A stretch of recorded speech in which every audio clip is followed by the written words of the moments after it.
The following announcement has been paid for by the WZWA Network. Ladies and gentlemen, welcome to the WZWA Network and welcome to my review show here of NWA Samhain from Cleveland, Ohio on October 28th from the TempleLive at Cleveland Masonic. So huge show, very long show, unfortunately. Pretty tough when you work a 12-hour shift and you come home and you have to sit through a long show. This is on me, though. I should have watched it whilst I was on my shift when I had the chance to, but I didn't because I had stuff going on.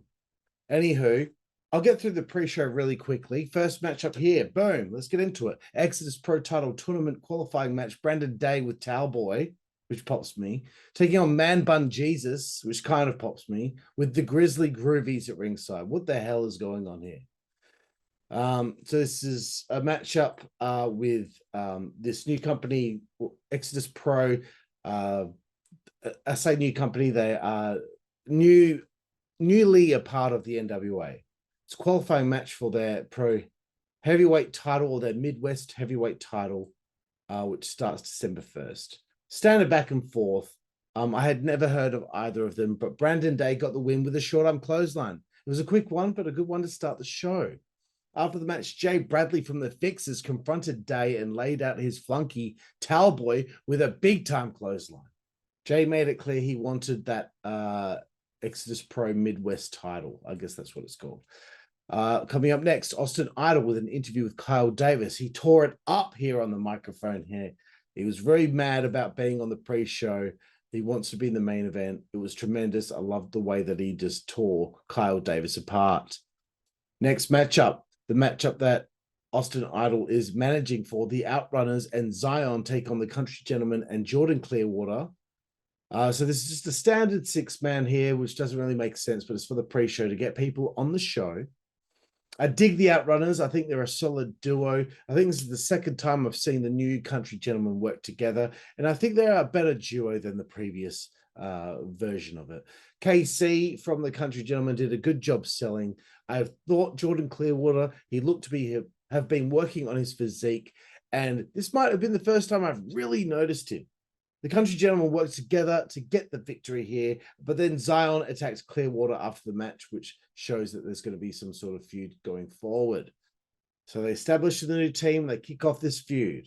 And I loved seeing Austin Idol clock Joe Kazana, who was on the ring apron, the two old boys having a bit of a tiff with one another. Very good.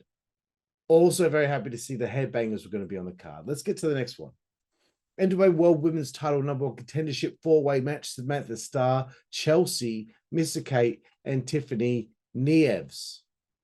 I thought Mr. Kate might pick this win up here, but after, a back and forth here with these ladies here in this 4-way, Samantha Starr hit the Starstruck DDT on Mr. Kate and picked up the victory. So it'll be interesting to see, Samantha Starr getting a little bit of spotlight for a little bit of time here. And I hope that the idea I pitched to Joe Galley, the commentator, on a bit of spotlight, 90-second vignettes on people. Samantha Starr's a perfect person for it. If she's starting to be ascended to a title program with Kenzie Page, then let's learn a little bit about her. Let's learn about her being in the shadow of Baby Doll. That would be cool. Violent J had a vignette where he challenged La Rebellion to a Riddle Box match, which was very cool, and I like the way that they presented it. Vampiro, he cut a great promo in an interview with Mae Valentine. Very decent stuff. It sold the feud and the match at Samhain as well. Final match on the pre-show, Daisy Kill and Talos take on the Immortals, Kratos and Odinson. And by the way, Jeb, I apologize that there was no NWA Power review this week. I've been very busy, unfortunately, ending my holiday and starting work again today. So I do apologize. And as per usual, we'll be back to our regularly scheduled program next week on the Slam Society, brother. Anyway, sorry everyone out there if you don't know what I'm talking about. NWA Power Review always happens on our Patreon, and it did not happen this week. And if you want to see that, $3 a month. So this matchup here was thrown together at the last minute. The Immortals made a physical challenge to Talos and Daisy Kill on Power last week. I sensed title change here. Talos and Daisy Kill haven't had much of a run, but an Immortals victory will definitely make the US tag titles mean more. Kratos and Odinson looked dominant as a team, formidable even. They got legitimacy when you take one look at them, brother. Talos helps get the heat underway, which is what the big bastard is designed for. And I think he needs to update his gear, though. Odinson made the hot tag. It impressed. Kratos nailed Talos and suplexed him into the ring as Odinson and Kratos took him out. Daisy Kill got hit with an uppercut in midair. Talos is then nailed again on the outside by Odinson. Kratos hits the KTG. And what do you know? What do you fucking know? New tag team champions, well, US tag team champions, the Immortals. So I think this is important for those titles to get some spotlight with these two guys. Father James Mitchell is the host of the proceedings for the pay-per-view as we begin with his Sinettes at ringside. That's hilarious stuff. He's tremendous at what he does, and he had a 1.25 liter bottle of Jack Daniels on him as he swigged it. Very cool. And he popped in here and there throughout the show, which is very nice. Let's get the pay-per-view underway. Let's try and get this fucking review done real quick because I've spent all my spare time after work worrying about this. I've got 11 matches to get through. So it's the Devil's Last Dance Ultimate Hardcore Team War match. So it is team Father James Mitchell and team Gags the Gimp and Sal the Pal. The angle is, it's been going on for some time. This looks to be the blow-off. If Jim's team wins, he gets Sal and Gags souls forever. If they lose, then Sal and Gags get released to be free forever. So this is a big one for those characters. I did pop for Danny Deals calling Koa laxative during their entrance instead of Koa laxamana or whatever it is. Yes, so by the way, sorry, the other people in the match, Alex Misery, Magic Inc., Miserably Faithful, Koa Laxamana, Magna Muscle, and of course, Gags and Sal. My bad. I'm sorry I'm in such a rush here, but you know, I'm not in a very good mood knowing that I have to be up in 6 hours for work tomorrow and I still haven't had any time to myself. I'm sorry. I don't mean to whinge. I just got back from holiday and I'm back into it and immediately I'm inundated and it's not fair. It's not fair because I bet this will go out and it'll get 30 views. Hopefully it doesn't. Sorry for being mad. Anyway, so here we go. This was an interesting one. You could be eliminated over the top rope. It was very dramatic. A lot of different things here happening because there's so many people that could be in this match, so many people getting eliminated. I did like a lot of stuff that took place here. I did like that Danny Deals was whinging that somehow his ironing board from his household was in the ring as Gags the Gimp brought it in. I'm not going to do a blow by blow here. I'm just going to talk about how I feel about it. I really did like this. I thought it was a really cool way to open the show. It might have seemed a little messy at times, but it was meant to be. After all, what is it? It's called a Devil's Last Dance Ultimate Hardcore Team War match. Of course, it's going to be a little messy. Anyway, bunch of people come in. They get eliminated either via pinfall or over the top rope. Some really cool stuff happened. But of course, Gags came in right at the end. Once everyone had been eliminated, someone could volunteer themselves as the last person. It came down to Gags. And of course, Max the Impaler, who definitely impressed here. But unfortunately, Gags took the Welcome to the Wasteland and lost this match. So now Gags and Sal are back under the spell of James Mitchell. Very interesting. Let's see how that goes. Moving forward, Loser Leaves Town match. Brady Pierce, Rush Freeman. Rolando Freeman, Rush's brother, special guest referee. You thought maybe Rolando was going to turn heel here and side with Brady Pierce. This was very, it was a small angle, but at least these guys are getting an opportunity here. Loser leaves town, so the loser leaves the NWA. The heat was low for this. I think a big screen for the live crowd with a video package and what brought us here might have helped because it always does help when you do stuff like that. Rolando did look ridiculous in his outfit. It looked like that Brady was going to lose this because Rolando low-blowed him and Rush Freeman was about to get the pinfall victory, but then Matt Cardona's theme song hit. Rolando tried to drop kick Matt as he got into the ring, but Matt ended up nailing Rolando with a chair. Then Matt destroyed Rush Freeman. Then Cardona turns on Brady. And I'm like, what is this about? Matt then puts Rush Freeman on top of Brady Pierce and gets Rolando's unconscious hand to count 3. And I'm like, why would you interrupt the pin with your theme song when Rush had it won in the first place? I don't get it. Anyway, he was just trying to interrupt the show and be annoying. Brady leaves the town. I'm guessing Brady Pierce is gone. Who knows where he's headed after this? That's very interesting too. Cardona cut this promo. He cut a shoot promo on William Patrick Corgan, and he was mad about having been had the title stripped from him and all this stuff, and he wanted to be in the main event. Here comes William Patrick Corgan. As he comes to the ring, William Patrick Corgan is in a bad mood. He gets in Matt Cardona's face. He tells him how it is. It was really interesting to see William Patrick fucking Corgan give it to Cardona here. He says that Cardona can go to hell. Cardona went to grab a chair to nail William Patrick Corgan. But then, of course, Camille came out and speared the living shit out of Matt Cardona, which will have certain concerns when it comes to the main event later. Let's keep going. NWA World Junior Heavyweight Title, pillar to post match. Colby Carino, Joe Alonzo. It's essentially false count anywhere. They've been arguing on social media. Joe Alonzo's been very disrespectful to Colby's family, and he called himself even the king of old school for this match. Colby was aggressive out of the gate. It looks like that they have great chemistry. And I say that right out of the gate. Like, it really felt like, okay, I could see these two work each other like another 5-6 times because it looked like that this really worked. They brawled all over the building here in this matchup as is tradition. And it was a rare sighting for an NWA pay-per-view to see two wrestlers brawling through tiered stands. Very cool. Very, very cool. Colby knocked Joe off a second story in the stands onto the NWA security who caught him. And then Colby dove off that second tier onto the security. Joe managed to move out the way. He hit a skull-crushing finale on the wooden floor for a 2 count. I thought it was over, actually. Colby then stuffed a plastic bag on Joe's head, then DDT'd Joe on the floor, and Colby wins. That was really cool. I liked the finish. And I was thankful that the matches weren't going too long because, you know, the last AEW pay-per-view I reviewed went fucking 5 hours, including the pre-show.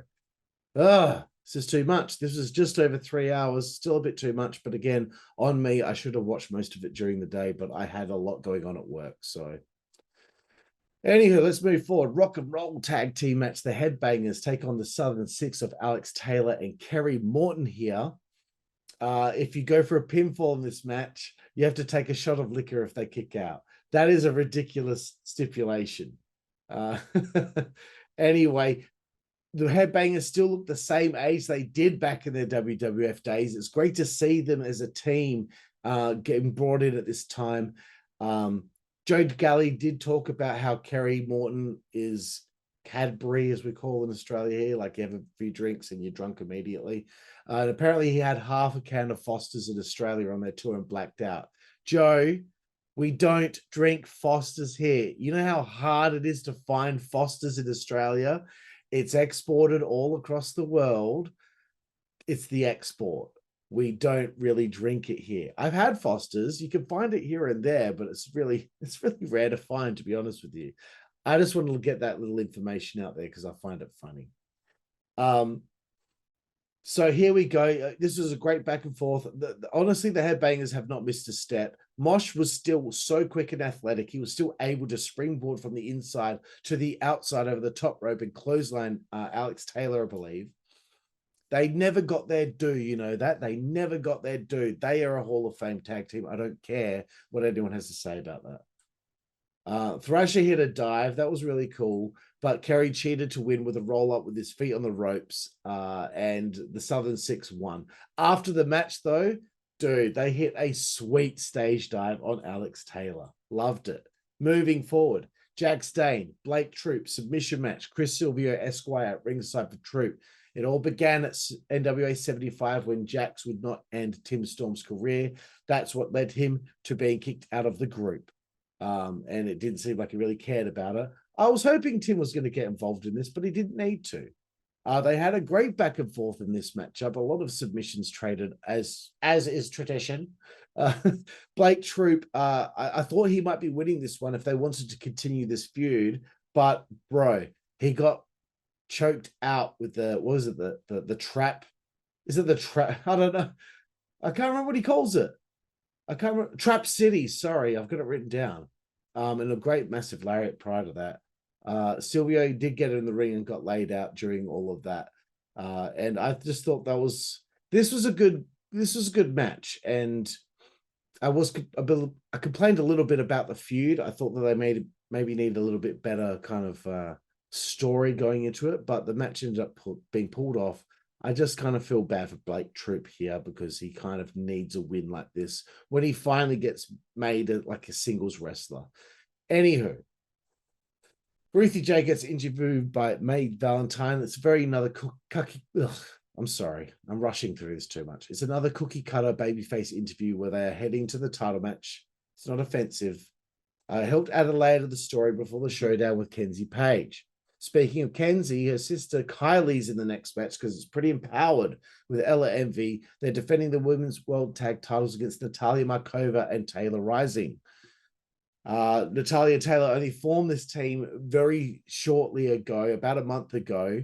They won a #1 contenders match over former champions M95 to get this title shot. And of course, Natalia Markova looked fucking insane tonight. Jesus Christ. Ella and Natalia, they had a pose off early on. It ended with her getting slapped. The psychology was here for pretty empowered. They're more experienced. They dominated early. Taylor got a hot tag, hit some solid suplexes. Markova and Rising hit a stereo missile dropkick on their opponents for a near fall. Natalia missed beautiful destruction. Kylie Page hit a code Kylie, I believe, on Taylor Rising and pretty empowered, retained here, which I thought that they were going to, of course. And I'm sure they will continue their reign and they'll continue their story with their former member, Roxy. Getting close to the end here, NWA National Heavyweight Title, a Burning Lake Brawl match with Silas Mason and Chris Adonis. I have no idea what a Burning Lake Brawl was, but it's just, I guess, another no DQ match with no actual, I don't know. There's no difference between this and some of the other ones. That's what I'm trying to say here. I had a hard time believing Silas would beat Adonis, but you know what? Props to Chris Adonis. He put over the young guy here and he put him over decisively. Good on you, dude. And I do hope you win the NWA World's Heavyweight Championship at some point in the next couple of years because you deserve, at this point in your career, to finally reach that pinnacle and say, I won that belt. You've earned it. You fucking earned it. I love that spot with the thrill ride attempt by Silas on Adonis. Adonis managed to get onto his feet instead of continue spinning around. And then he locked in a master lock, or he attempted to. But then Silas hit a thrill ride to retain. That was very good. I liked the length of the match too. 3 to go here. 6-man tag team Riddle Box match. The Brothers of Funstruction, or the Clowns of Mayhem, as I prefer, Ruffo and Yabo, with Violent J taking on La Rebellion, which is Bestia, Seis, and Mecha Wolf with Vampiro as well. And another new manager that they have that was never really introduced properly, is from what I could tell of Power, Jerry Other, not Jerry Only from the Misfits, Jerry Other. You guys, you have the opportunity to use something like this and make content out of it. I don't know why you just throw something out there without giving some sort of like prior explanation. It's content. Content is king as well as context. So the match, I think this had great build up, to be honest with you. I found the match to be very, very entertaining. The Riddle Box match, every box around ringside has a different weapon in it. Vamp and Jay being it, also making it, extra fun. Ping pong balls came out first, which wouldn't do shit. Toy lightsabers were introduced. That was kind of funny. This was kind of hokey, but I enjoyed it. It's entertaining. This is entertainment, bro. The heels, like they go to the big box. They think that they're going to pull out some wicked weapon. Excuse me. And then balloons just floated out. Great trolling from the Clowns of Mayhem. I did pop for Laura Bellion selling rubber chickens being thrown at them. Joe Galley yells, he's choking him with a chicken. Well done, bro. Very good. It was right there in front of you and you took it. Violet J clothesline Vampiro at one point, and he had done nothing. Then he was sent to the outside. Like, Violent J did nothing in this. The crowd chanted, this is awesome, which I thought was baffling. It was a fun mess, but I wouldn't go that far. They pulled out a pumpkin, the Clowns of Mayhem did, and the pumpkin was put on one of the clowns' heads, though, after being misted. And then there was a double knee from La Rebellion, and there was a Smashing Pumpkins chant. Very, very good. Thank you. This was fun. This is a fun pay-per-view, man. I'm sorry that I was so impatient when I watched it, though, because, you know, my time is my time. And to come home from work after working, I technically worked an 11-hour shift, to have to watch all this, and it's nearing midnight now, and I've got work in 6 hours. It just pisses me off, man. Like, I'm not going to keep going into it. But anyway, I thought Shaggy Two Dope should show up during this, but I guess he's not involved. It ended up being down to Violent J and Vampiro. I did pop for the fact that there was a popcorn in a box and also thumbtacks in another. And then both thumbtacks and popcorn were stuck into one of the clowns' mouths. And Joe Galley screaming, thumbtacks and popcorn to the mouth. That's great exclamation there, bro. Anywho, Violent J hit a Falcon Arrow on Vampiro. It was quite clunky, and it was onto the popcorn and maybe some of the tacks. And the baby faces go over here. Vampiro got pinned by Violent J. No, we have 3 matches to go. I'm really sorry that I'm rushing through this. I'm sorry, everyone. Kenzie Page defends her World Women's Championship against Ruthie J. Ruthie won a 3-way match to become #1 contender for this title a few weeks ago to get this shot. Well, you know Kenzie was going to win this. Prediction, Kenzie and Kylie Page are signed to NXT within the next 3 years. Nice start with the back and forth pins from the ladies. Also, I think Ruthie needs a system like the Performance Center too. Ruthie had a lot of hope spots early. Kenzie got back in control with a flush sling blade, excuse me. Another sweet super kick from Kenzie as well. Unfortunately, this match just did not have heat because Ruthie just won a #1 contenders match and she faced the champion here, and they didn't have any real interaction on the way to this pay-per-view. Sorry, I'm stumbling over my words as well. This is what happens when you're rushing. I'm sorry, everyone. I work so hard for this YouTube channel, and I'm just so sick of how much I work and how little I kind of get back in return. And that's nothing against any of you all out there. It really isn't. It's just like I go through all this. I watch all this footage. I write all this review. I record myself talking about it. I'll put it up on the YouTube channel, and I'll get like 30 views. And I'm like, why do I do this? Why do I do this to myself? I don't know, man.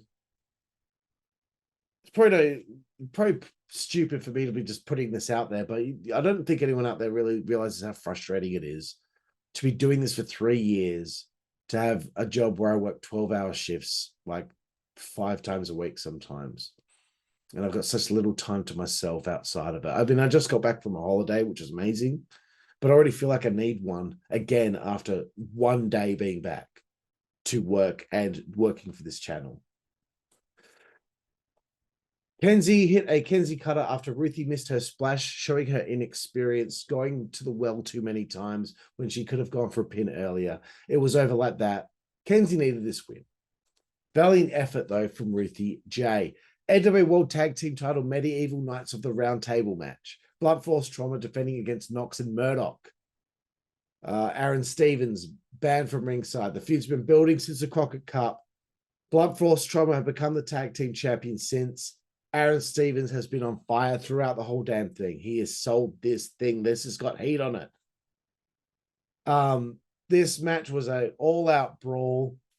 They're going through all these rectangular tables. I'm laughing so much about that because, like, the crowd are starting to get impatient. Like, and they even chanted That's not round. That's not round. Props to Carnage in this match. The dude went through 2 tables in this. His selling was fantastic for the big bastard. Another comment I'm going to make, the 3-man commentary team with Danny Deals now in place of Velvet Sky. Velvet's no longer interrupting Joe and Tim constantly. Danny knows how to lay out and let them do their thing, and he comes in with the special comments. I'm sorry, I know Velvet did a very good job, but she really did interrupt them way too much and talk over them way too much. Anyway, another pop for the match. Eric Smalls, one of the little people that were on the stage, he got involved. He got chokeslammed through a very small table by Trevor. The knight that was dressed up on the stage was clearly Aaron Idol Stevens. He attacked Knox and Murdoch when they got to the stage, and they were going to put one of the guys through that round table off the stage. Knox ended up getting double choke slammed by a blunt force trauma. They retain. He goes through the round table, and Aaron Stevens reveals himself afterward. Great stuff. Bit of Jesus, what have I done here? I don't know. I pasted the wrong part of the review in the wrong spot. Sorry. NWA World's Heavyweight Title match here. No Limits match, the main event of the evening. EC3, Tom Latimer with Camille. Tom cashed in his TV title after 7 defenses to get his opportunity here. They entered like Randy Savage and Miss Elizabeth. Fantastic. EC3 was dressed like, this is Sparta. They start off with a brawl. The crowd are a little quiet. I think I would have liked a bit more physical interaction between the two on the build to this match. I'm loving Camille looking all menacing yet ladylike at ringside. Good back and forth between the two. Camille laid EC3 out with a chair when he went for a suicide dive to the outside. It was sick. Camille never seems to fail when it comes to those kind of moments. Camille, she got in the ring, she unfolded the chair, she sat on it, she talked trash to EC3, she spat on his face, she got way too involved here. Tom was on commentary with the headset on during this part. Ethan gets Tom set up for this desperation German suplex, hits multiple of them. EC3 coming back here, but Latimer and Camille definitely becoming the heels in this matchup. There's a lazy fight forever chant from some fans at ringside. I'm like, dude, you don't have to be so programmed. You don't have to make that chant every single time. It was a good match, but you didn't need this to have a fight forever chant. Come on. Stop with the programming. Stop being sheep. This is awesome. Fight forever. That being said, this was a great match. Latimer pile drove EC3 on the outside. I thought Latimer might have had this here. This was way better than their previous matches.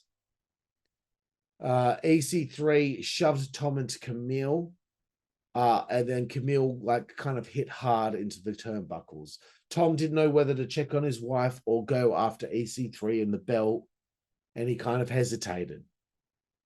Matt Cardona got involved. He went for the boot of Camille, and then Tom dove and took the bullet and saved his wife from taking the Cardona running broad kick, whatever, to the corner. Then EC3 disposed of Cardona, hit the double underhook pile driver, and he retained. Great finish to the show. Feud with Tom and Cardona is clear as day here. They end up brawling to end the show a little bit here.